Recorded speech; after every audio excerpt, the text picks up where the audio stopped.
Dapatkan koleksi buku karya Ustadz Dr. Ariful Bahri Hafizahullahu Ta'ala. Dan miliki segera buku ulama mazhab dan manhaj.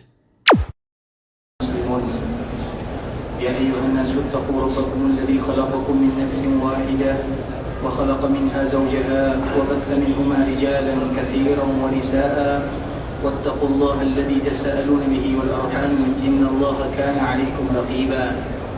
Ya ayyuhalladzina amanu ittaqullaha wa qulu qawlan sadida yuslih lakum a'malakum wa yaghfir lakum dhunubakum wa man yuti'illaha wa rasulahu faqad faza fawzan 'azima. أما بعد فإن أصدق الحديث كتاب الله وخير الهدي هدي محمد صلى الله عليه وسلم وشر الأمور محدثاتها فإن كل محدثة بدعة وكل بدعة ضلالة. إخوة الإسلام saudaraku muslimin, para tetamu Allah rahimani wa rahimakumullah.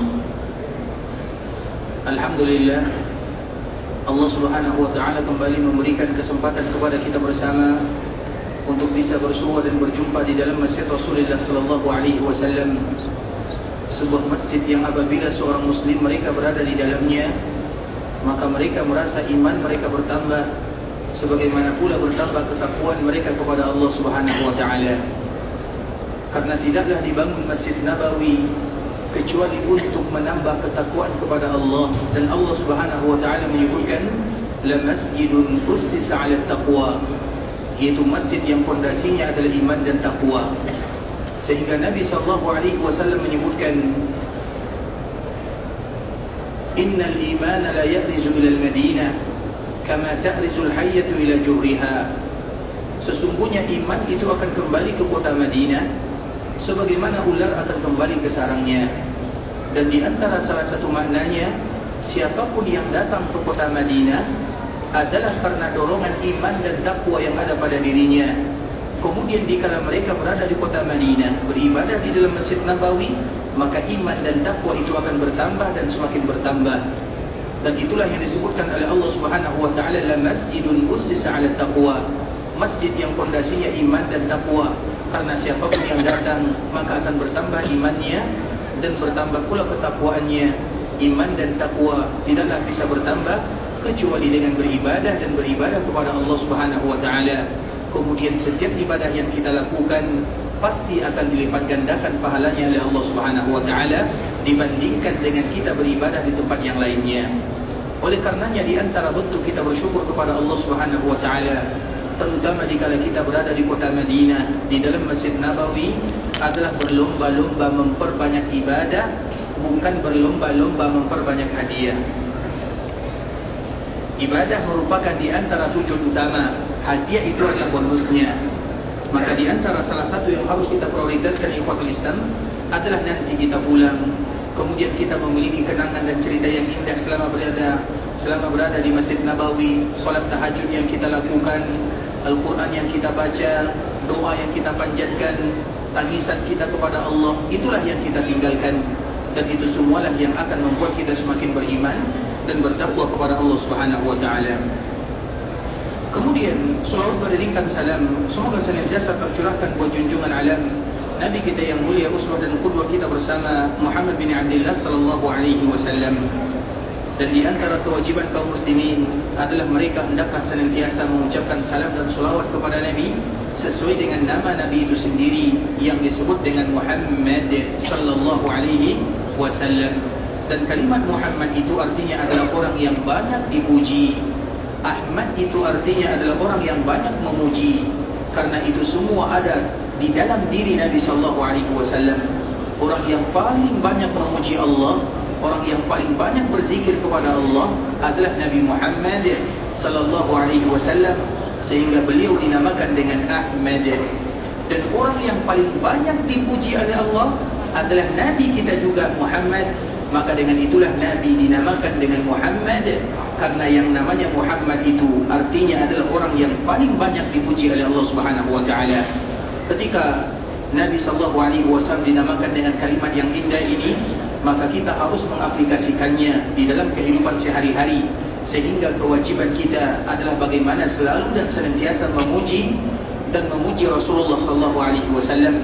Dan di antara bentuk pujian kita kepada Rasulullah sallallahu alaihi wasallam adalah dengan memperbanyak mengucapkan salam dan selawat kepada Nabi kita Muhammad bin Abdullah sallallahu alaihi wasallam. Makanya para ulama menyebutkan salah satunya dalam sebuah kitab yang berjudul Jala'ul Afham fi Fadl Salati ala Khairil Anam, bahwa mereka yang mengucapkan satu selawat kepada Nabi, maka mereka akan mendapatkan lebih daripada 40 keutamaan dalam satu selawat yang mereka baca. Orang yang berselawat kepada Nabi, Allah berselawat kepadanya. Orang yang berselawat kepada Nabi, Allah ampunkan dosanya. Orang yang berselawat kepada Nabi, Allah mudahkan urusannya. Orang yang berselawat kepada Nabi, diangkat derajatnya. Orang yang berselawat kepada Nabi, diberikan kepadanya pahala. Orang yang berselawat kepada Nabi, dikabulkan doanya. Orang yang berselawat kepada Nabi dimudahkan mendapatkan syafaat baginda Nabi yang mulia. Orang yang berselawat kepada Nabi dimudahkan urusannya di akhirat sana. Orang yang berselawat kepada Nabi dimudahkan dikala dia ingin masuk ke dalam surga. Apalagi yang kita cari ikhwatul Islam dengan keutamaan-keutamaan yang sangat banyak. Tinggal bagaimana kita membiasakan diri mengucapkan salam dan selawat kepada Nabi sallallahu alaihi wasallam. Maka carilah, lakukanlah sesuatu yang bisa mengingatkan kita untuk senantiasa mengucapkan salam dan selawat kepada Nabi. Bagaimana caranya ikhwatul Islam? Seperti misalnya di rumah kita, di tempat yang biasanya kita masuk dan keluar, kita tuliskan di sana misalnya sallallahu alaihi wasallam. Misalnya di kendaraan kita yang selalu kita akan memakainya, dituliskan sallallahu alaihi wasallam, sehingga dikala kita melihat bacaan-bacaan kalimat sallallahu alaihi wasallam, minimal kita melihat dan membacanya walaupun di dalam hati. Dan itu adalah bagian daripada berselawat kepada Nabi sallallahu alaihi wasallam. Allahumma salli ala Muhammad wa ala ahli baitihi wa ala azwajihi wa dhurriyyatihi kama sallaita ala Ibrahim wa ala ali Ibrahim innaka Hamidum Majid. Allahumma barik ala Muhammad wa ala ahli baitihi wa ala azwajihi wa dhurriyyatihi kama barakta ala Ibrahim wa ala ali Ibrahim innaka Hamidum Majid. Ikhwatul Islam, saudara kaum muslimin, para tetamu Allah rahimani wa rahimakumullah. Kita akan kembali melanjutkan pembahasan yang sebelumnya, bagaimana kemuliaan-kemuliaan yang diberikan oleh Allah Subhanahu wa taala kepada kota Madinah. Dan di antara salah satu kemuliaan yang Allah berikan kepada Madinah adalah kota Madinah merupakan kota yang dijaga oleh Allah Subhanahu wa taala. Dan itu bukan hanya kota Madinah saja, tapi semua tanah haram itu dijaga oleh Allah Subhanahu wa taala. Makkah dijaga oleh Allah, Madinah juga dijaga oleh Allah, Baitul Maqdis juga dijaga oleh Allah Subhanahu wa taala. Hanya saja cara Allah menjaganya berbeza antara satu dengan yang lainnya. Kemudian ikhwatul Islam, di antara salah satu daerah yang dijaga oleh Allah Subhanahu wa taala adalah kota Madinah. Maka salah satu di antara nama kota Madinah adalah Al-Mahfudhah. Di antara salah satu nama kota Madinah adalah Al-Mahfudhah. Dan kita selalu mengulang apa yang diucapkan oleh Imam An-Nawawi rahimahullahu taala di dalam kitabnya Tahzibul Asma'i wal Lughah, Tahzibul Lugha'i wal Asma', bahwa tidak ada tempat yang paling banyak memiliki nama kecuali Makkah dan Madinah.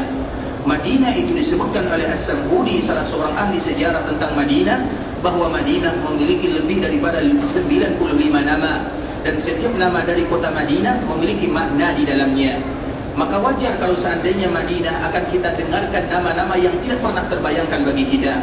Seperti Madinah disebut dengan Al-Mahfudhah, Madinah dinamakan dengan Zatun Nakhlin, Madinah dinamakan dengan Akalatul Qura, Madinah disebut dengan Akalatul Buldan, Madinah disebut dengan Al-Habibah, Madinah disebut dengan Baitul Ilmi, Madinah disebut dengan Darul Akhyar, Madinah disebut dengan Darul Abrar. Itu semua adalah nama-nama yang ada pada kota Madinah. Siapa yang bisa mengulang nama kota Madinah yang tadi kita bacakan? Kalau Taibah itu sudah biasa, Madinah, Taba, Tiba, sudah biasa kita mendengarkannya. Darul Hijrah, Darul Iman, itu kalimat-kalimat yang masyhur bagi kita bersama. Tapi jarang beberapa kalimat yang jarang kita mendengarkan ikhwatul Islam. Salah satunya adalah Al-Mahfudhah, Al-Habibah, Akalatul Qura, Akalatul Buldan, Baitul Ilmi, Darul Abrar, Darul Akhyar. Itu semuanya merupakan di antara nama-nama kota Madinah.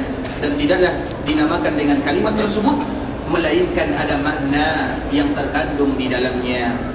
Salah satunya ikhwatul Islam adalah disebut dengan al-mahfudhah.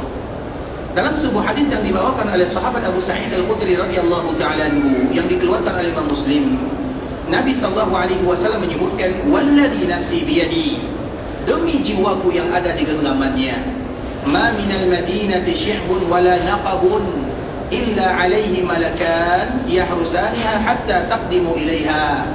Sesungguhnya tidak ada satupun jalan-jalan yang ada di kota Madinah melainkan ada 2 malaikat yang menjaganya. Artinya ikhwatul Islam, di kota Madinah itu banyak sekali malaikat-malaikat yang diletakkan oleh Allah Subhanahu wa taala untuk menjaganya, sehingga siapapun di antara mereka yang ingin melakukan kerusakan di kota Madinah, maka tidaklah mereka ibarat kecuali ibarat garam yang dimasukkan ke dalam air, maka garamnya akan hilang. Begitulah yang disebutkan oleh Nabi SAW, la yakilu ahlal Madinah, tidak ada satupun mereka yang membuat makar, ingin melakukan kerusakan, kecuali Allah akan binasakan dia di dunia sebelum Allah Subhanahu wa taala berikan hukuman kepadanya di akhirat sana. Makanya ikhwatul Islam, siapapun yang ingin melakukan keburukan di kota Madinah dengan memberikan tipu daya apapun namanya ikhwatul Islam, maka tentunya ingat bahwa di kota Madinah jalan-jalan yang ada di dalamnya ada 2 malaikat yang menjaganya. Belum lagi di pinggir, di bagian batasan-batasan kota Madinah itu sendiri, atau batasan-batasan tanah haram yang telah disebutkan oleh baginda Rasulullah sallallahu alaihi wasallam. Dan batasan kota Madinah disebutkan oleh Nabi sallallahu alaihi wasallam, al-Madinatu haramun ma baina 'airin ila thawr. Sesungguhnya kota Madinah itu adalah tanah yang diharamkan oleh Allah Azza wa Jalla dari Bukit 'Ir sampai ke Bukit Thawr, sehingga keharaman kota Madinah dibatasi antara 2 bukit dan dibatasi antara 2 lembah. Bukit namanya Bukit 'Ir dan Bukit Thawr, lembah namanya lembah Wabrah dan lembah Waqim. Itu semua merupakan batasan tanah haram yang disebutkan oleh baginda Rasulullah SAW untuk kota Madinah. Sedangkan tanah haram yang disebutkan oleh para ulama untuk kota Mekah Al-Mukarramah adalah Tan'im, Hudaybiyah, Ji'rana, dan Masjid Namirah. Itu merupakan di antara batasan-batasan tanah haram yang ada di Mekah Al-Mukarramah. Sedangkan batasan tanah haram yang ada di Madinah antara lembah Wabrah dan lembah Waqim, kemudian antara Bukit 'Ir dengan Bukit Thawr. Semuanya adalah daerah yang dijaga oleh Allah Azza wa Jalla, dan di antara salah satu yang menjaganya adalah malaikat-malaikat yang diperintahkan oleh Allah Subhanahu wa taala. Kemudian ikhwatul Islam, kemarin kita telah menyebutkan bahwa Allah Subhanahu wa taala mengutus 3 orang malaikat. Yang pertama, malaikat yang menjaga Ka'bah Al-Musharrafah. Kemudian malaikat ini berseru setiap harinya. Siapa yang masih ingat apa yang diucapkan oleh malaikat penjaga Ka'bah kemarin? Ayo silakan.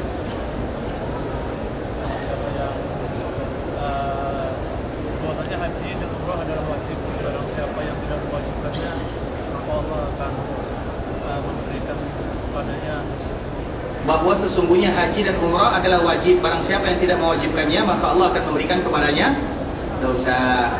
Betul, Ustaz? Macam salah dia. Maka tidak ada jaminan dari Allah Subhanahu wa taala. Maka tidak ada jaminan dari Allah Subhanahu wa taala. Betul nih. Itu yang kita sampaikan kemarin. Siapa yang masih ingat? Betul tapi salah. Betul tapi salah. Sedikit lagi, siapa yang lain? Silakan. Apa? Barang siapa yang melakukan amalan dari tuntunan, keluar dari tuntunan Rasul, maka dia akan dijauhkan dari telaga dan tidak mendapatkan syafaat baginda Nabi yang mulia. Macam salah ya? Itu di kota Madinah. Pertanyaannya di Ka'bah Al-Musharrafah. Siapa yang berani betul? Baik, silakan.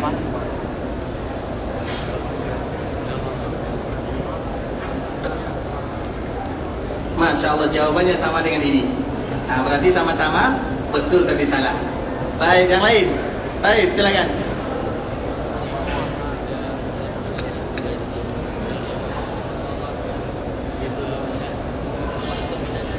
Barang siapa yang tidak melaksanakan ibadah haji dan mereka mampu, maka akan terlepas jaminan Allah dari dirinya.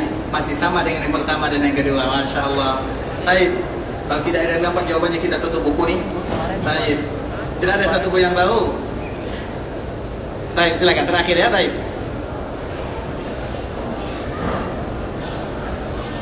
Barang siapa yang mohon maaf, mungkin diangkat lagi sedikit suaranya Pak, atau tidak maju sedikit, mohon maaf ya. Barakallahu fiik. Allah yahfadhuk. Baik.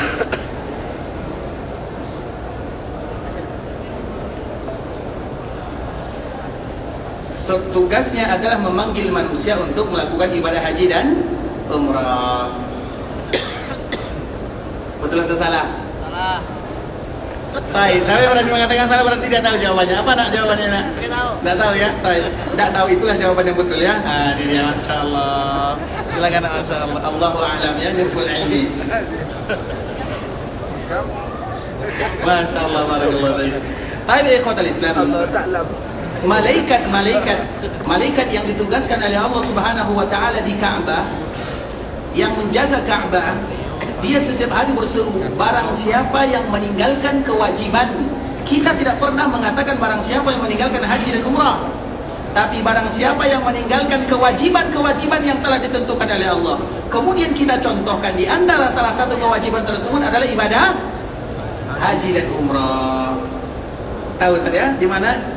Tahu di mana posisi letaknya? Karena bukan kita mengkhususkan ibadah haji dan umrah, tapi malaikat itu mengatakan barang siapa yang meninggalkan kewajiban yang telah Allah tetapkan kepada mereka semuanya, maka mereka sudah berada di luar daripada jaminan Allah Subhanahu wa taala. Allah tidak menjamin untuk dirinya keamanan. Barang siapa yang meninggalkan kewajiban, dan salah satu kewajiban bagi kaum muslimin adalah haji dan umrah. Itu salah satunya. Tapi seruannya adalah furudullah. Barang siapa yang meninggalkan kewajiban-kewajiban yang telah ditetapkan oleh Allah Subhanahu wa taala. Jelas sampai di sini ya? Kewajiban, dan salah satu contohnya adalah ibadah haji dan ibadah umrah. Kemudian ikhwatul Islam, itu malaikat yang ada di Ka'bah Al-Musyarrafah. Kemudian malaikat yang ada di kota Madinah, mereka juga berseru, barang siapa yang melakukan sesuatu tidak mengikuti baginda Rasulullah sallallahu alaihi wasallam, maka mereka akan dihalangi atau diusir dari telaga Nabi sallallahu alaihi wasallam dan dijauhkan dari syafaat baginda Nabi yang mulia Muhammad bin Abdullah sallallahu alaihi wasallam. Itu malaikat yang ada di kota Madinah. Kemudian yang ketiga ikhwatul Islam, malaikat yang ada di Baitul Maqdis juga ditugaskan oleh Allah Subhanahu wa taala, dan di antara salah satu seruannya, setiap hari malaikat ini berdoa kepada Allah, atau setiap hari malaikat ini memanggil barang siapa yang beribadah atau barang siapa yang memakan makanan yang diharamkan oleh Allah Azza wa Jalla, maka semua amal ibadahnya akan dipukulkan ke wajahnya. Itu merupakan tiga seruan malaikat-malaikat Allah Subhanahu wa taala yang diletakkan oleh Allah Subhanahu wa taala di Ka'bah Al-Musyarrafah, kemudian di Masjid Nabawi di kota Madinah, kemudian di Baitul Maqdis. Oleh karenanya ikhwatul Islam, maka hendaklah kaum muslimin mereka memperhatikan kalimat-kalimat ini. Karena kalau seandainya para malaikat yang mengatakan demikian, maka tentunya itu merupakan salah satu yang penting ikhwatul Islam. Kalau malaikat sudah berseru, sama dengan yang lain ikhwatul Islam, misalnya malaikat bukan hanya berseru dengan kalimat-kalimat ini, sama dengan yang lain. Ada malaikat-malaikat Allah Subhanahu wa taala yang berseru setiap hari, ya Allah, barang siapa di antara mereka yang berinfak, maka gantilah semua hartanya. Kemudian malaikat yang lain mengatakan, ya Allah, barang siapa yang bakhil, maka hancurkan dan binasakan harta-hartanya. Itu malaikat juga berseru setiap hari ikhwatul Islam. Artinya itu merupakan motivasi bagi kaum muslimin. Kalau malaikat sudah mengatakan kalimat-kalimat seperti ini, maka jangan kita sampai lalai darinya. Dan salah satu suruhan malaikat-malaikat Allah Subhanahu wa taala yang ada di tanah haram Makkah, Madinah dan Baitul Maqdis, tadi telah kita jelaskan ikhwatul Islam. Yang pertama kita sudah jelaskan, yang kedua juga kita telah paparkan, dan yang ketiga malaikat mengatakan ikhwatul Islam, setiap harinya barang siapa yang memakan yang haram, maka semua amalannya akan dipukulkan ke wajahnya. Apa maknanya? Karena amalan itu kalau diterima oleh Allah, maka akan diangkat dan tidak akan ada pada hamba tersebut. Sehingga Allah Subhanahu wa taala menyebutkan, ilaihi yas'adul kalimut thayyib. Kepada Allah lah akan diangkat semua kalimat-kalimat yang baik. Kalimat-kalimat yang baik itu artinya adalah amalan-amalan yang diterima oleh Allah Azza wa Jalla. Dan memang itu sejalan dengan apa yang disebutkan oleh Allah Subhanahu wa taala di dalam Al-Qur'an. Allah Subhanahu wa taala menyebutkan di akhir surah Al-Mu'minun, ya ayyuhan nabi kulu minat tayyibat wa'malu salihah. Wahai para nabi, ya ayyuhar rusul kulu minat tayyibat wa'malu salihah. Wahai para rasul, wahai para nabi. Artinya Allah memerintahkan para nabi dan para rasul untuk menyampaikan kepada umatnya, kulu minat tayyibat, makanlah daripada yang baik-baik saja, yang halalan tayyibah. Kemudian apa yang terjadi? Wa'malu salihah, kemudian lakukan amalan-amalan saleh. Dari sini para ulama menyebutkan ikhwatul Islam, kenapa digandengkan kalimat ini? Kenapa harus disamakan? Karena orang yang memakan yang baik-baik, maka mereka akan mudah beribadah kepada Allah. Dan kebalikannya, barang siapa yang memakan harta yang haram akan sulit beribadah kepada Allah Subhanahu wa taala. Maka di antara salah satu doa yang tidak ditinggalkan oleh Nabi sallallahu alaihi wasallam, setiap kali Nabi sallallahu alaihi wasallam selesai melaksanakan ibadah salat, Allahumma inni as'aluka ilman nafi'a wa rizqan tayyiba. Lanjutannya, wa amalan mutaqabbala. Coba kita lihat bagaimana digandengkan di dalam hadis Nabi sallallahu alaihi wasallam. Allahumma inni as'aluka ilman nafi'a wa rizqan tayyiba. Ya Allah, berikan kepadaku ilmu yang bermanfaat, artinya ilmu yang akan bisa mendekatkan diriku kepadamu. Kemudian wa rizqan tayyiba, rezeki yang tayyib. Kemudian apa sambungannya? Wa amalan mutaqabbala, dan amalan-amalan yang diterima. Digandengkan oleh Nabi sallallahu alaihi wasallam antara rezeki yang halal dengan amalan yang baik. Karena memang itu merupakan seruan malaikat Allah Subhanahu wa taala yang ada di Baitul Maqdis sana. Ya Allah, siapapun mereka yang memakan yang haram, maka mereka akan dipukulkan amalan-amalannya ke wajahnya. Artinya tidak diterima oleh Allah Subhanahu wa taala. Dan itu mencakup semuanya ikhwatul Islam. Makanya selalu kita mengisahkan tentang masalah Ka'bah al-Musharrafah. Ka'bah ini ikhwatul Islam, ada yang menyebutkan dibangun oleh Nabi Adam alaihi salam. Ada pula yang menyebutkan dibangun oleh malaikat-malaikat Allah Subhanahu wa taala. Terlepas daripada perbezaan tersebut, siapa di antara kita yang tahu orang yang pertama kali melakukan renovasi untuk Ka'bah al-Musharrafah? Siapa? Siapa jawabannya? Siapa yang tahu? Siapa yang jawab angkat tangan? Siapa nak? Siapa nak? Nabi Ibrahim sama Nabi Ismail. Masya Allah. Silakan nak, silakan nak. Masya Allah. Sehat salah nak ya. Nanti dibaca nak ya. Masya Allah. Bilang sama abinya jawabannya salah ya. Baik, siapa yang pertama kali membangun Ka'bah atau merenovasi Ka'bah? Renovasi. Siapa yang tahu? Yang pertama, Nabi Adam membangunnya. Nabi Adam yang membangunnya. Yang merenovasinya pertama kali adalah Nabi Syis. Yang pertama kali merenovasinya adalah Nabi Syis. Tahu sekitar Nabi Syis? Siapa dia? Anak cucu Adam alaihissalam. Makanya ada Nabi setelah Nabi Adam alaihissalam namanya Nabi Syis. Dan dialah yang pertama kali melakukan renovasi untuk Ka'bah al-Musharrafah. Artinya tidak mungkin Ka'bah itu direnovasi kecuali setelah bangunan Ka'bah itu ada. Maka dari sinilah Allah Subhanahu wa taala menyebutkan, inna awwala baitin wudi'a lin-nasi alladhi bi Makkah.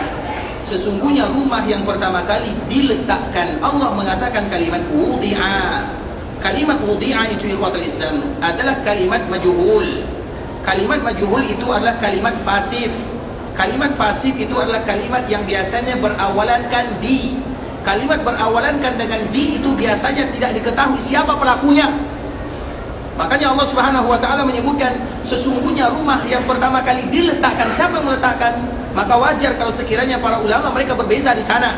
Ada yang menyebutkan Nabi Adam, ada yang menyebutkan malaikat Allah Azza wa Jalla, dan perbezaan antara dua orang ini.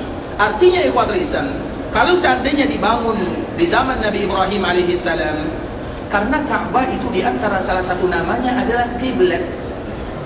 Di antara salah satu nama adalah kiblat. Nama Ka'bah itu namanya kiblat karena memang semua para nabi kiblatnya ke Ka'bah al-Musharrafah. Nabi Adam di mana kiblatnya?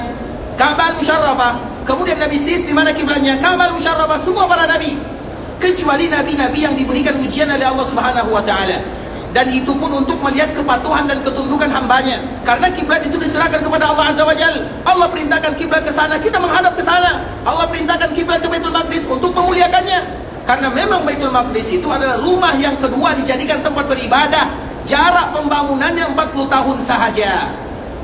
Antara Ka'bah Al-Musyarrafah dengan Baitul Maqdis itu hanya 40 tahun sahaja pembangunannya. Sehingga ikhwatul Islam yang pertama kali melakukan renovasi untuk Ka'bah Al-Musyarrafah adalah Nabi Syith. Kemudian ikhwatul Islam berlanjutlah. Hanya saja Allah Subhanahu wa taala tidak terlalu banyak menceritakannya. Yang paling banyak diceritakan oleh Allah Subhanahu wa taala di Al-Qur'an yang melakukan renovasi Ka'bah adalah Nabi Ibrahim. Kemudian yang paling banyak diceritakan dalam sejarah yang melakukan renovasi Ka'bah adalah Nabi Muhammad SAW, dan di zamannya itu yang masyhur, tapi bukan berarti mereka yang pertama. Bisa dipahami ya? Sehingga ikhwatul Islam yang pertama kali melakukan renovasi adalah Nabi Syith. Sedangkan Nabi Ibrahim itu kembali mengulangnya, dan jarak Nabi Adam dengan Nabi Ibrahim berapa tahun lamanya? Berapa tahun? Ada yang tahu? Saya juga tidak tahu. Nanti kita cari sama-sama ya. Artinya ikhwatul Islam, karena di zaman Nabi Ibrahim Ka'bah itu sudah hilang bangunannya, tapi pondasinya masih ada. Makanya Allah mengatakan wa iz yarfa'u Ibrahimul qawa'id. Apa arti qawa'id? Kalau kita bikin rumah, biasanya apa yang pertama kali dibuat? Pondasi. Pondasi itu bahasa Arabnya adalah qawa'id. Wa iz yarfa'u Ibrahimul qawa'id, artinya kaedahnya sudah ada, tinggal membangunnya sahaja. Makanya dulu ikhwatul Islam kita selalu menceritakan, di antara salah satu sunnah atau di antara salah satu puasa yang pertama kali diwajibkan kepada kaum muslimin. Puasa apa? Puasa yang pertama kali diwajibkan kepada kaum muslimin adalah puasa Ashura. Sebelum puasa kita diwajibkan, sebelum Ramadan diwajibkan. Puasa Ramadan tahun berapa diwajibkan? Tahun keberapa diwajibkan, masih ingat? Tahun ketiga atau tahun keempat? Puasa Ramadan tahun berapa diwajibkan? Tahun ke? 3 atau 4? 2. Dikala terjadi perang apa yang pertama kali? Perang Badar. Bukankah Nabi dan para sahabat dikala terjadi perang Badar mereka sedang berpuasa? Karena sudah diwajibkan puasa pada waktu itu, puasanya puasa Ramadan. Nah, sebelum puasa Ramadan diwajibkan, apakah kaum muslimin tidak berpuasa? Mereka berpuasa, tapi puasa apa yang diwajibkan? Puasa Ashura. Jadi puasa Ashura itu ikhwatul Islam adalah puasa yang pertama kali diwajibkan. Dan ini sama dengan salat ikhwatul Islam. Salat kapan diwajibkan kepada kaum muslimin? Kapan salat diwajibkan kepada kaum muslimin? Pada tahun dikala Allah Subhanahu wa taala mengangkat Nabi sallallahu alaihi wasallam, dan itu kurang lebih tahun 10 dari kenabian. Nah, sebelum salat 5 waktu diwajibkan, apakah kaum muslimin mereka tidak salat sebelumnya? Salat ikhwatul Islam, bahkan Nabi sallallahu alaihi wasallam sering melakukan jamaah bersama para sahabatnya di samping Ka'bah Al-Musyarrafah. Tapi salat apa yang diwajibkan kepada kaum muslimin? Salat malam. Bukan berarti tidak diwajibkan salat, tapi salat yang 5 waktu ini waktunya baru berarti kaum muslimin tidak berpuasa. Dan salah satu puasa yang dilakukan adalah puasa Ashura. Dan puasa Ashura itu dilakukan karena 2 alasan. Yang pertama ikhwatul Islam, karena tanggal 10 ini merupakan tanggal di mana Allah menyelamatkan Nabi Musa dari kejaran Fir'aun. Artinya Fir'aun tenggelam di Laut Merah pada tanggal 10 Al-Muharram. Dan yang kedua alasannya, tanggal 10 Al-Muharram adalah tanggal di mana Allah juga menyelamatkan Nabi Nuh alaihi salam dari badai dan topan yang melanda. Karena biasanya, atau Nabi Nuh itu ikhwatul Islam sebagaimana disebutkan oleh Imam Ibnu Katsir rahimahullahu taala dalam kitabnya Al-Bidayah, dikala topan itu ikhwatul Islam melanda dunia, bukan melanda sebahagian saja, dunia. Sehingga dengannya Nabi Nuh disebut dengan ayah kita yang kedua, karena satu-satunya yang tersisa adalah Nabi Nuh dan rombongannya, dan itu ada yang menyebutkan 80, ada yang menyebutkan 10 orang saja, ada yang menyebutkan 50 orang saja, tapi tidak lebih daripada 100 orang. Sehingga seolah-olah Nabi Nuh adalah ayah manusia setelahnya. Nabi Adam ayah kita yang pertama, Nabi Nuh ayah kita yang kedua, dan Nabi Ibrahim ayah kita yang ketiga. Nah, dikala itu ikhwatul Islam, dikala Allah menyelamatkan Nabi Nuh, itu juga terjadi pada tanggal 10 Al-Muharram, dan Nabi Nuh itu perahunya selalu berkeliling di atas Ka'bah Al-Musyarrafah. Dan itulah alasan mengapa Ka'bah itu kembali dibangun dan diangkat oleh Nabi Ibrahim. Terlepas daripada itu semua ikhwatul Islam, artinya Allah menyebutkan wa idh yarfa'u Ibrahimul qawa'ida minal baiti wa Ismail. Ingatlah bagaimana Allah kembali memerintahkan Nabi Ibrahim mengangkat pondasi Ka'bah. Pondasinya sudah ada, tinggal diangkat, dan dibantu oleh anaknya yang bernama Ismail. Kemudian terjadi lagi renovasi. Renovasi banyak sekali ikhwatul Islam, bukan satu kali, bukan dua kali. Tapi yang paling masyhur setelahnya adalah renovasi di zaman Rasulullah sallallahu alaihi wasallam. Kapan renovasi di zaman Nabi? Kapan renovasi di zaman Nabi? Ketika Nabi berumur 30 atau 25? 30 atau 25? Ketika Nabi berumur 35 tahun. Dan sejarah ini ikhwatul Islam, sejarah yang tidak boleh kita lupakan. Kemudian ikhwatul Islam, nanti akan sampai cerita akan pembahasan doa malaikat yang tadi telah kita sebutkan. Kemudian dikala ingin dilakukan renovasi, karena Ka'bah itu sudah mulai buruk bangunannya, selalu terjadi badai yang melanda. Karena di Ka'bah itu kalau hujan 2 jam saja ikhwatul Islam, banjir sebanjir-banjirnya. Kalau tidak percaya, maka coba nanti umrah di musim hujan. Kapan musim hujannya? Hujannya kami tidak tahu. Karena itu berpindah antara satu musim ke musim yang lainnya. Kami pernah melaksanakan beda umrah ikhwatul Islam pas di musim hujan. Bukan di musim hujan, hujannya cuma 2 jam. Semuanya tenggelam. Mobil-mobil pun semuanya diseret oleh air. Betul-betul ikhwatul Islam. Nah, dulu dikala terjadi seperti ini, maka tentunya bangunan Ka'bah rusak. Makanya sering kita lihat Ka'bah itu tenggelam, sering kita lihat Ka'bah itu banjir di sana, sering kita perhatikan dengan demikian di ikhwatul Islam.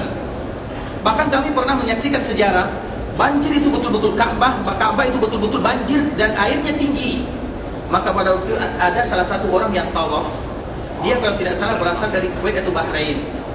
Kemudian ternyata ada disimpan fotonya, tapi dia sudah meninggal tahun 2005 atau 2015. Ketika terjadi badai besar ini atau banjir besar ini, tentunya tidak mungkin ada orang yang tawaf di sana. Yang namanya anak-anak, biasanya mereka berenang di sana. Nah, anak ini berenang di Ka'bah sambil dia tawaf. Allah. Dia berenang satu-satunya yang tawaf. Pada waktu itu dia, tapi tujuannya berenang sambil tawaf karena dia waktu itu umurnya mungkin 11 atau 12. Biasanya anak-anak 12 sudah pandai berenang kan? Kecuali anak-anak kita. Makanya berenang itu dianjurkan atau diajarkan, diperintahkan oleh Nabi sallallahu alaihi wasallam. Artinya ikhwatul Islam, badai-badai seperti inilah yang membuat Ka'bah itu rusak. Kemudian dikala Nabi berumur 35 tahun, maka orang-orang Quraisy mereka sepakat bagaimana kiranya kalau kita membangun Ka'bah atau menghancurkan Ka'bah, karena Ka'bah tidak dilakukan renovasi kecuali harus dihancurkan dulu.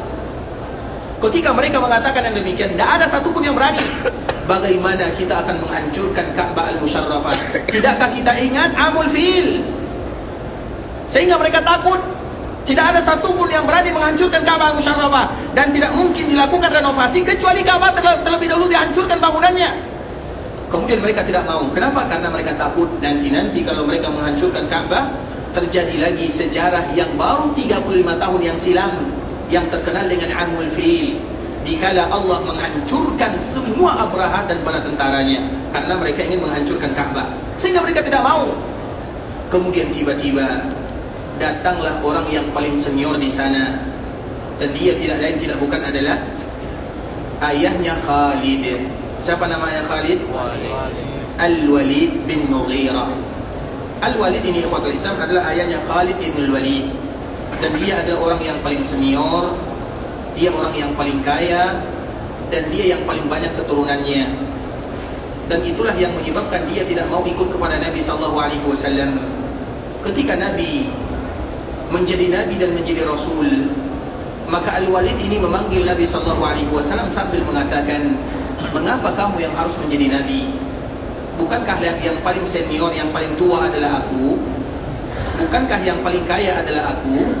Bukankah yang paling banyak keturunan adalah aku? Karena Al-Walid ini mengira kalau Nabi itu sama dengan kerajaan, yang paling tua dia menjadi, atau sama dengan yang lainnya. Padahal Nabi itu merupakan pilihan dari Allah Subhanahu wa taala. Dan itulah alasannya mengapa dia tidak ikut kepada Rasulullah sallallahu alaihi wasallam. Dan Allah Subhanahu wa taala turunkan ayat khusus untuk dirinya. Sehingga Khalid setiap kali membaca ayat ini dia menangis karena ayat ini bercerita tentang ayahnya. Tapi Al-Walid ini ikhwatul Islam adalah seorang yang bijaksana. Ketika orang-orang Makkah ingin menghancurkan Ka'bah atau ingin merenovasi Ka'bah, kemudian tidak ada satupun di antara mereka yang mau menghancurkan Ka'bah, mereka takut semuanya. Kemudian Al-Walid bertanya kepada orang-orang Quraisy, apa yang ingin kalian lakukan? Maka orang-orang Quraisy mereka menjawab, kami ingin merenovasi Ka'bah. Kemudian apa kata Al-Walid? Aturidunal islah am isa'ah? Kalian itu ingin melakukan kebaikan atau keburukan? Maka semua mengatakan kami ingin melakukan kebaikan. Apa jawaban Al-Walid? Allah tidak akan pernah membinasakan orang-orang yang melakukan kebaikan. Bukankah kalimat Al-Walid ini adalah kalimat yang sangat indah dan diabadikan oleh Allah di Al-Quran? Allah tidak akan pernah merugikan orang-orang yang melakukan kebaikan. Kalimatnya bagus sekali. Kemudian dikala dia mengatakan kalimat ini ikhwatul Islam, orang-orang masih belum percaya. Tidak ada satupun yang berani maju untuk menghancurkan Ka'bah Al-Musyarrafah. Maka tiba-tiba di saat itulah Al-Walid mengambil al-mi'wal. Al-mi'wal itu alat yang dijadikan untuk memukul. Apa bahasa kitanya? Bukan palu yang besar itu. Namanya mi'wal, apapun terserahlah bahasanya. Yang penting namanya mi'wal. Dan mi'wal ini ikhwatul Islam diambil oleh Al-Walid, kemudian dipukulkan ke Ka'bah, menghancurkan bebatuannya, dindingnya. Kemudian orang-orang Quraisy mereka hanya melihatnya. Dijadikan Al-Walid ini sebagai bahan percobaan. Jadi Al-Walid sebagai bahan percobaan. Apa makna bahan percobaan?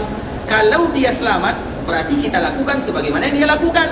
Kalau dia binasa, cukuplah dia sendiri yang binasa. Jadi Al-Walid sebagai bahan percobaan. Karena dia mengatakan Allah tidak akan pernah membinasakan orang-orang yang melakukan kebaikan, kata Al-Walid. Kemudian ikhwatul Islam, dikala Al-Walid ini menghancurkan sebahagian dinding Ka'bah Al-Musyarrafah, maka dia pun tidur istirahat di rumahnya. Orang-orang selalu mengelilinginya. Dilihat bagaimana keadaan Walid, apakah masih hidup atau sudah mampus.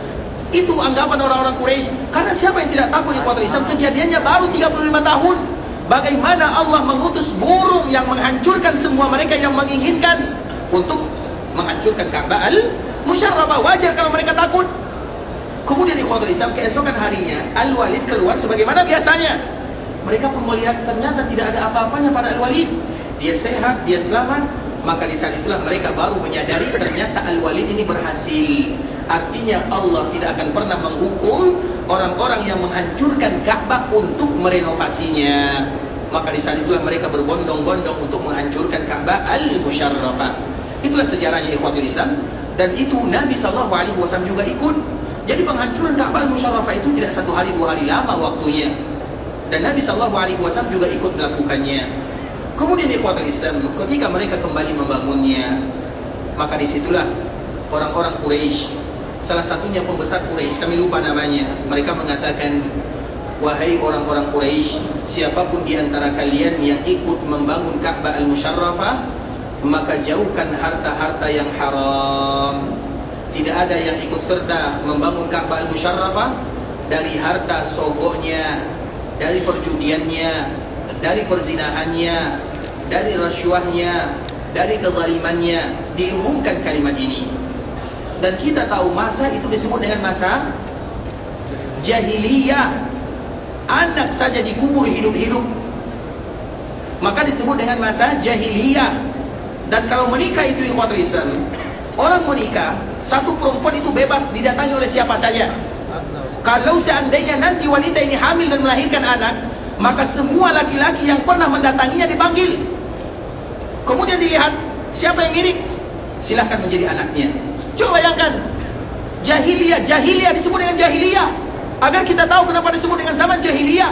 Betul-betul berada di tingkat yang terbawah dalam masalah akhlak, minim akhlak. Belum lagi masalah yang lain.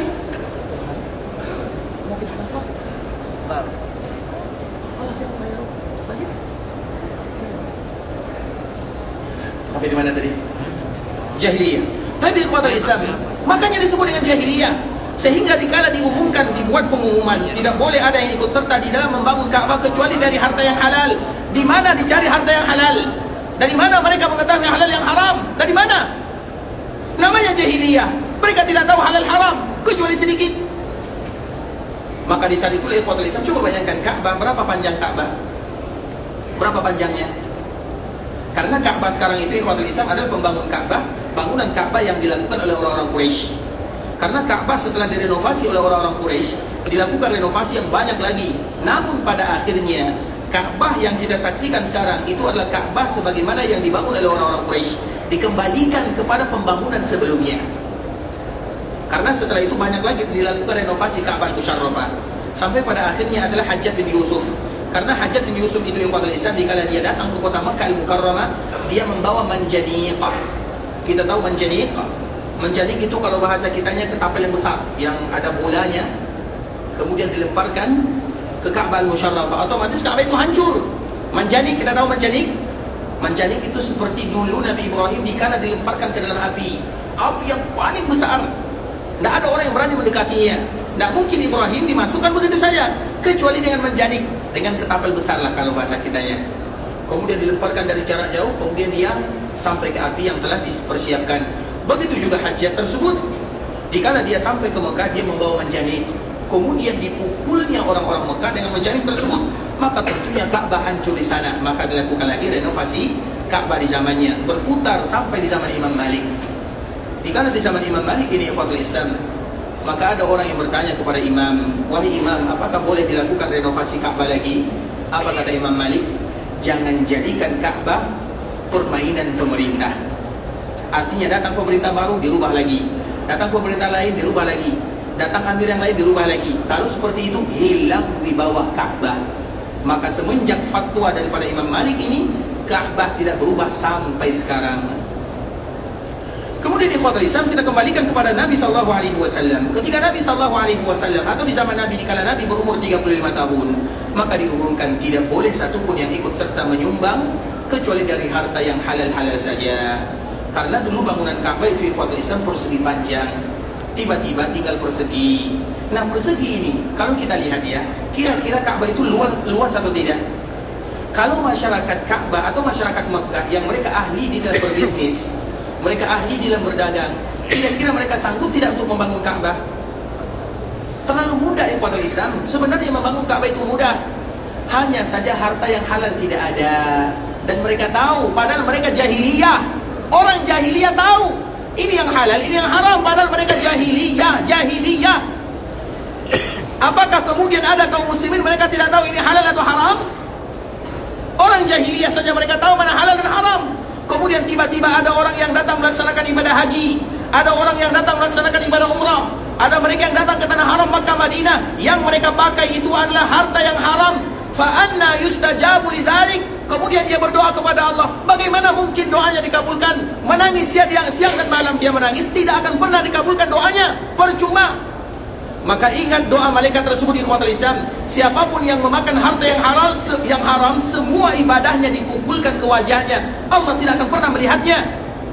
Maka di saat itulah kaum muslimin harus memperhatikan hartanya. Harta itu ikhwatul Islam, kalau ada syubhat dikeluarkan. Maka di saat itulah dianjurkan bagi kita untuk bersedekah, memperbanyak sedekah. Karena kita tidak tahu apakah kita bisa menjamin harta kita ini 100% halal atau tidak. Ingat ikhwatul Islam, orang yang datang melaksanakan ibadah ke tanah haram, datang mereka ke tanah haram dengan harta yang haram atau harta yang bercampur, maka tidak akan ada gunanya dia beribadah kepada Allah Subhanahu wa taala. Bukankah semua orang yang datang ke sini tujuannya beribadah kepada Allah? Bukankah di sini kita ingin mengadu kepada Allah Azza wa Jal, curhat kepada Allah, kita ingin mengatakan Allahumma inni ashku dha'fa quwwati wa qillata hilati wa hawani 'ala an-nasi arhamar rahimin. Ya Allah, aku mengadu kepadamu. Bukankah itu yang kita inginkan semuanya? Ya Allah, aku ini adalah hamba yang lemah, aku ini adalah hamba yang dhaif. Ila man takiluni, ila ba'idin yatajahamuni, wa ila aduwin malakathu amri. Ya Allah, kepada siapa engkau titipkan aku? Apakah engkau titipkan aku kepada orang yang jauh, yang mereka benci kepadaku, atau kepada musuhku, yang mereka mengatur urusanku? Artinya ya Allah, aku hanya menyerahkan diri kepadamu. Pengaduan kita kepada Allah Azza wa Jalla, kalimat-kalimat yang indah, tapi itu tidak akan berguna kalau ada dalam harta yang kita pakai campuran halal dan haramnya. Maka ingat kisah-kisah orang-orang jahiliyah ini ikhwatul Islam. Orang jahiliyah, Nabi SAW masih berumur 35 tahun. Dikala mereka ingin membangun Ka'bah, mereka memberikan syarat tidak boleh ada yang ikut kecuali dari harta yang halal-halal saja. Kemudian pada akhirnya ikhwatul Islam mereka membangun Ka'bah Musyarrafah. Dikala mereka membangunnya, yang tadinya persegi panjang, tidak cukup uang yang halal. Bukan mereka tidak punya harta, tapi mereka tidak punya harta yang halal kecuali sedikit saja. Nafasathum nafaqah.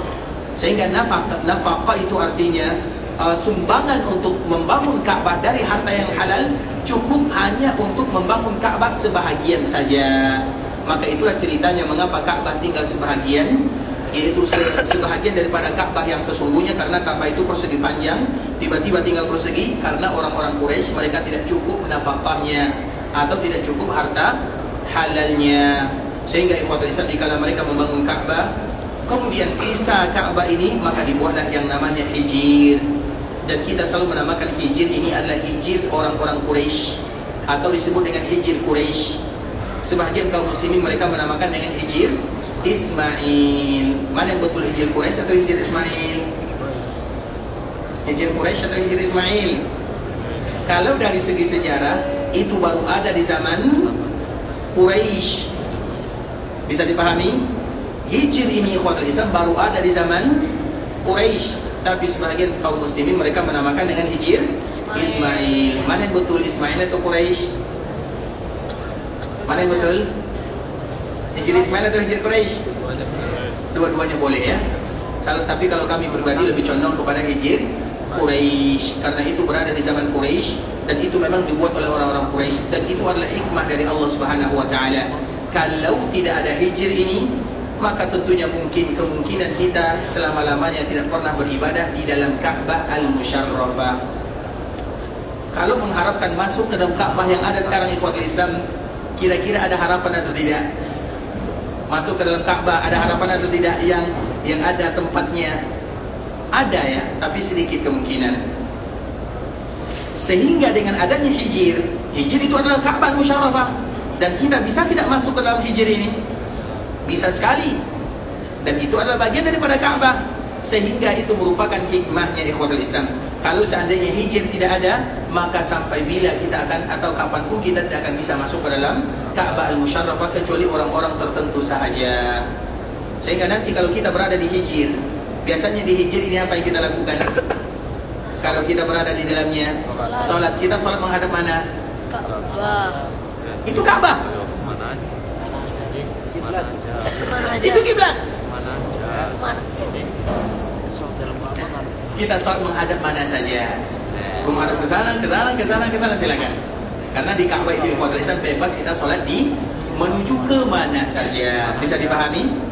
Tapi tentunya untuk mengatur, mempermudahkan kaum muslimin agar mereka bersaf dan rapi, maka mereka diarahkan ke arah dinding Ka'bah. Karena itu juga disebut dengan Ka'bah Musyarrafah. Karena tidak mungkin yang masuk dalam hijir yang satu ke selatan, yang satu ke utara, yang satu ke timur, yang satu ke barat. Tapi secara hukum asal boleh, tidak menjadi masalah. Karena kalau kita berada di dalam Ka'bah, Ka'bah itu namanya kiblat, maka ke arah manapun wajah kita bebas. Terlepas daripada itu semua ikhwatul Islam, sehingga dikala orang-orang Quraisy mereka tidak bisa membangunnya, maka pada akhirnya mereka hanya membangun separuh saja. Kemudian terkenal di sana cerita Nabi SAW mengangkat yang namanya Al-Hajar Al-Abyad, atau yang lebih kita kenal dengan Hajar Al-Aswad. Dan Hajar Aswad itu ikhwatul Islam dulunya adalah sebuah batu yang sangat besar, bukan kecil sebagaimana yang kita saksikan sekarang. Hajar Aswad itu adalah batu yang berasal dari surga, yang warnanya lebih putih daripada salju, kemudian diturunkan ke bumi, kemudian berada di Ka'bah Musyarrafah, dan pada akhirnya nanti akan dikembalikan oleh Allah ke tempat asalnya. Dia berasal dari surga, dikembalikan ke surga. Dikala Hajar Aswad berada di dalam surga, maka dia akan punya mata dan punya telinga, dan dia akan mengatakan kepada Allah serta menjadi saksi, ya Allah, fulan allan, dia menciumku, dia menyentuhku, dia memegangku. Artinya mereka yang memegang dan menciumnya, maka Hajar Aswad yang akan bersaksi di hadapan Allah Subhanahu wa ta'ala. Itu merupakan di antara tiket seorang hamba menuju surga Allah Subhanahu wa ta'ala, dan semoga Allah mudahkan kita masuk ke dalam surga. Artinya ikhwatul Islam, makanya wajar kalau seandainya kaum muslimin mereka berlomba-lomba untuk mencium atau memegang Hajar Aswad. Makanya kita dianjurkan ikhwatul Islam selama kita tidak mengganggu orang lain. Selama kita tidak menzalimi orang lain, maka carilah kesempatan untuk bisa mencium Hajar Aswad. Tapi pastikan yang dicium Hajar Aswad ya, bukan kepala kawan. Baik ikhwatal Islam, karena sama-sama licin kan. Makanya di saat itulah jangan kita menzalimi saudara kita kaum muslimin. Artinya jangan sikut-sikutan. Karena mencium Hajar Aswad itu rukun atau wajib? Rukun atau wajib? Sunnah. Sunnah saja. Kalau tidak menzalimi saudara, apa hukumnya? Wajib kita melakukan atau wajib kita tidak menzalimi orang lain. Kalau seandainya harus menzalimi, maka tinggalkanlah. Sehingga Nabi SAW berpesan kepada Umar bin Khattab, "Ya Umar, engkau adalah laki-laki yang kuat, fala tuzahimin nas." Wahai Umar, engkau laki-laki yang kuat, janganlah engkau berebutan dengan manusia. Kalau seandainya engkau melihat Hajar Aswad itu tidak ada orang atau sedikit orangnya, silakan dicium. Tapi kalau seandainya engkau melihat banyak orang di sana, maka jangan engkau mendekati. Kenapa Nabi berpesan kepada Umar demikian? Karena nanti kalau Umar yang ada di sana, sudah pasti orang lain tersingkirkan karena kekuatan Umar bin Khattab radhiyallahu taala anhu. Maka orang-orang yang kuat tidak usah cium Hajar Aswad ya. Nah, gimana? Seperti itu atau tidak? Sama dengan Umar. Orang yang kuat tidak boleh mencium Hajar Aswad. Betul atau salah? Salah. Tidak boleh mencium Hajar Aswad kalau mereka menzalimi. Boleh mereka mencium Hajar Aswad kalau mereka tidak menzalimi. Kaedahnya zalim atau tidak menyakiti kaum muslimin yang lainnya. Artinya ikhwatul Islam, kita kembalikan lagi kepada cerita yang tadi, yaitu masalah halal dan haram. Masalah halal dan haram itu ikhwatul Islam, malaikat yang ada di Baitul Maqdis senantiasa berseru kepada Allah, "Ya Allah, siapapun yang memakan harta yang haram, maka pukulkanlah amalan-amalan yang dia lakukan ke wajahnya." Sehingga dari sini dapat kita ambil kesimpulan ikhwatul Islam bahwa daerah yang diharamkan oleh Allah, Makkah, Madinah dan juga Baitul Maqdis, akan selalu dijaga oleh Allah Subhanahu wa taala, dan ada malaikat-malaikat yang akan selalu menjaganya. Iya, mungkin sekarang kita melihat Baitul Maqdis, mungkin ada yang ada yang ingin menguasainya, tapi ketahuilah ikhwatul Islam, agar kaum muslimin mereka memperhatikannya, karena itu disebut dengan Ardul Mahsyar wal Mansyar. Daerah ini ikhwatul Islam disebut dengan Ardul Mahsyar wal Mansyar, sebagaimana di dalam hadis Nabi sallallahu alaihi wasallam. Sehingga mahsyar itu ada dua. Yang pertama mahsyar yang ada di dunia, dan yang kedua mahsyar yang ada di akhirat sana. Mahsyar yang ada di dunia di dekat Baitul Maqdis, karena nanti di akhir zaman semua manusia akan berkumpul di sana. Tidak ada seorang pun, bahkan kalau merangkak, maka mereka akan berangkat dari kampung halamannya, akan pergi ke sana, maka disebut dengan mahsyar. Dan mahsyar yang pertama di dunia adalah daerah yang ada di Baitul Maqdis, dan semoga Allah menjaga saudara-saudara kita yang ada di sana. Sedangkan mahsyar yang kedua adalah mahsyar yang ada di akhirat sana. Ikhwatul Islam, saudara kaum muslimin, para tetamu Allah rahimani wa rahimakumullah. Sampai di sini pembahasan yang bisa kami jelaskan.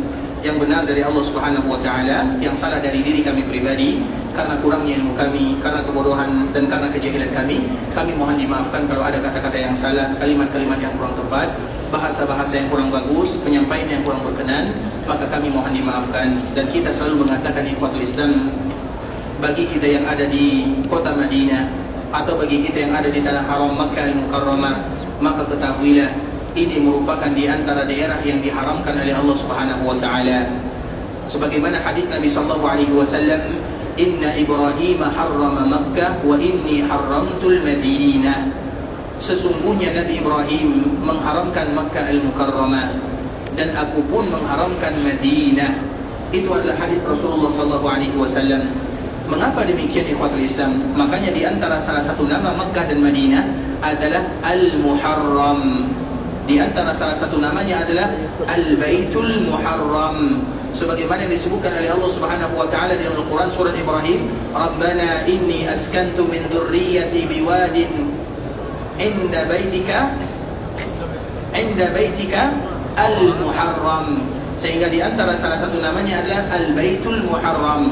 Artinya rumah yang betul-betul ditekankan dan diharamkan oleh Allah Subhanahu wa taala. Makkah diharamkan oleh Allah melalui lisan Nabi Ibrahim. Madinah diharamkan oleh Allah Subhanahu wa taala melalui lisan Rasulullah sallallahu alaihi wasallam. Apa makna yang terkandung di dalamnya? Maka setiap kaum muslimin yang ada di sini, mereka harus ingat, mereka sedang berada di tanah haram, bukan berada di tanah halal. Mereka sedang berada di tanah haram, bukan berada di tanah halal. Artinya mereka sedang berada di daerah yang mulia. maka hendaklah mereka memuliakan apa yang dimuliakan oleh Allah Subhanahu wa taala. Hendaklah mereka mengagungkan syiar-syiar Allah Subhanahu wa taala. Dan selama kita berada di sini, kita mengagungkan syiar-syiar Allah Azza wa Jalla. Bahkan ikhwatul Islam, para ulama menyebutkan dari hadis Nabi sallallahu alaihi wasallam, kalau seandainya ada hewan-hewan yang ada di sini, misalnya kita lihat di Masjid Nabawi misalnya yang kita saksikan, banyak hewan-hewan di sana, salah satunya burung-burung, burung merpati misalnya, burung-burung yang lain misalnya, maka tidak boleh bagi kaum muslimin untuk membuat mereka terkejut. Bisa dipahami? Sebenarnya paham tapi sulit ya. Tahu kita tidak boleh membuat burung-burung terkejut.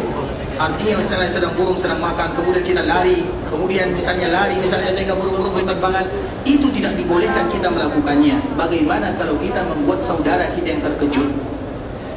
Bagaimana kalau seandainya kita menyakiti, membuat terkejut saja, namanya tarwih. Kalau seandainya burung saja tidak boleh, bagaimana dengan manusia? Itu hanya membuat terkejut. Kalau terkejut itu membuat tarwih, apa bahasa kitanya?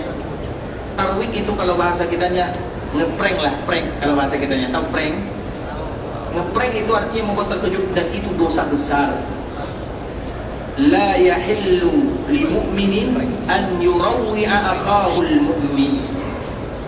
Haram hukumnya seorang mukmin ngeprank, nah bahasa kitanya yurawwi akhahul muslim. Misalnya ada saudara kita pukul dari belakang, kemudian mereka kaget, haram hukumnya. Artinya kalau demikian saja haram hukumnya ikhwatul Islam, bagaimana kalau kita mengganggu? Bagaimana kalau kita menzalimi? Apalagi kalau seandainya kita lakukan di tanah haram. Ini tanah haram. Sehingga dikala kita berada di tanah haram, maka wajib bagi kita untuk menjaga semuanya. Jaga lisan, jangan berbicara kecuali yang diridhai oleh Allah Azza wa Jalla. Jaga mata, jangan melihat kecuali yang Allah ridhai. Jaga telinga, jangan dengarkan kecuali yang Allah ridhai. Kalau seandainya nikmat ini harus kita jaga dimanapun kita berada. Bagaimana kalau seandainya kita berada di tanah haram? Bagaimana kalau kita berada di Mekah? Bagaimana kalau kita berada di Madinah? Bagaimana kalau seandainya kita berada di Masjid Nabawi? Ini Masjid Nabawi ikhwatul Islam. Begitu juga bagaimana kalau seandainya kita berada di Mekah Al-Mukarramah, di Masjid Al-Ka'bah Al-Musharrafah, maka di saat itulah kaum muslimin harus menjaganya. Dan harus mereka ingat, mereka sedang berada di tanah haram, dan malaikat-malaikat sangat banyak di sini untuk menjaganya.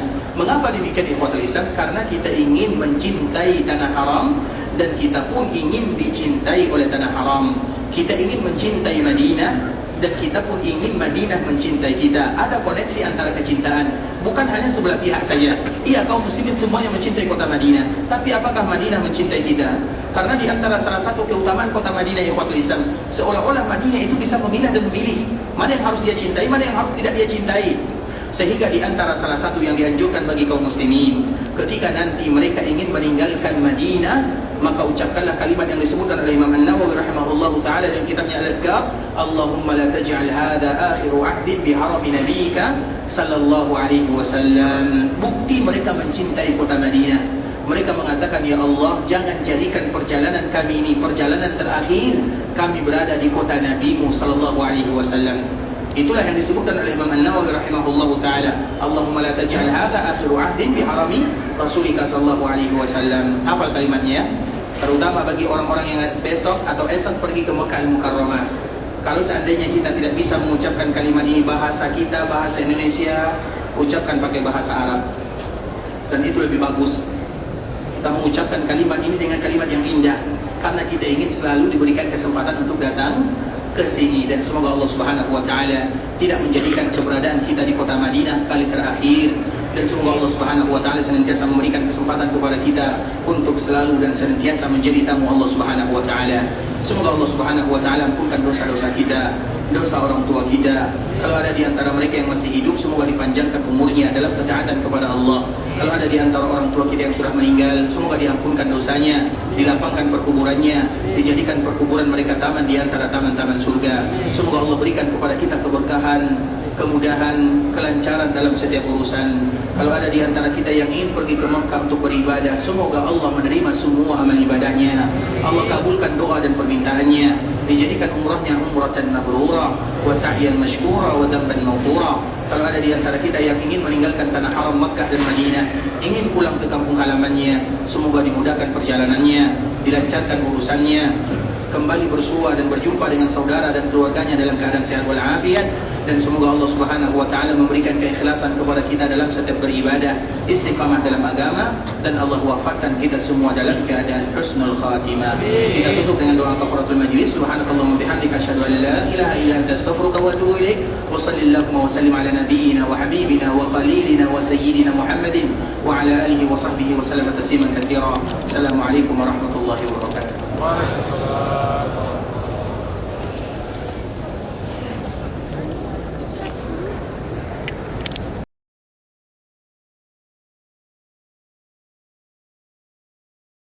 يا عبادي الذين أسرفوا على